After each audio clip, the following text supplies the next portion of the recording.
कैसे कटल नंदो गवाना के रात का बताई काका भइल रहे बोल खुरपाती काका भइल रहे बोल खुरपाती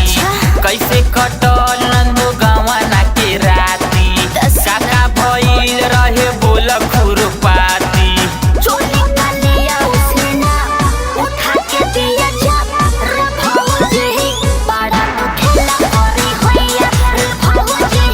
बड़ा तो खेला करे होइया रे भौजी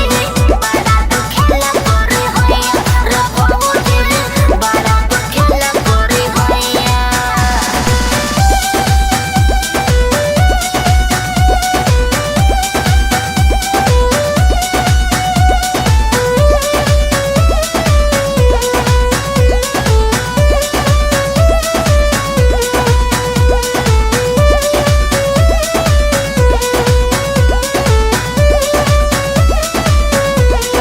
ए भौजी ए भौजी ए भौजी ए भौजी ए भौजी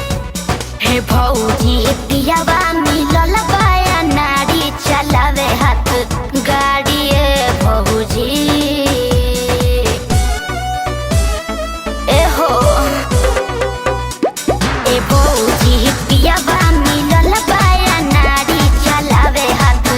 गाड़ी ए भौजी ए हो भौजी पियावा मिलल बाया नारी चलावे हाथ गाड़ी ए भौजी। आज के तालाब काले हो जाई पोखरी कुटेला धान देखी खाली बा उखरी आज के तालाब काले हो जाई पोखरी कुटेला धान देखी खाली बा उखरी जाड़ा में उठे जैसे भाप उठा के दिया चाप रे भौजी बड़ा तो खेला करे होइया रे भौजी बड़ा तो खेला करे होइया रे भौजी बड़ा तो खेला करे होइया रे भौजी बड़ा तो खेला करे होइया।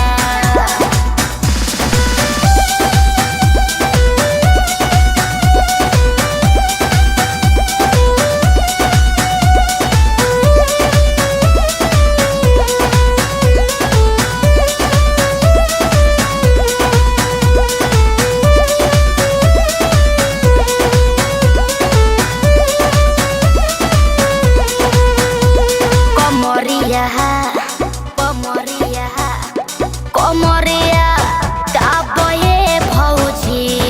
उठेला है अंग अंग लहरिया कमरिया दाबे भौजी ए भौजी कमरिया दाबे भौजी कमरिया दाबे भौजी उठेला है अंग अंग लहरिया कमरिया दाबे भौजी। पियावा सती सावा के जाके समझाई पिके उ रोजू रोजू रहे पगलाई पियावा सती सावा के जाके समझाई पिके उ रोज रोज रहे पगलाई करेला रोजे रोजे पाप उठा के दिया चाप रे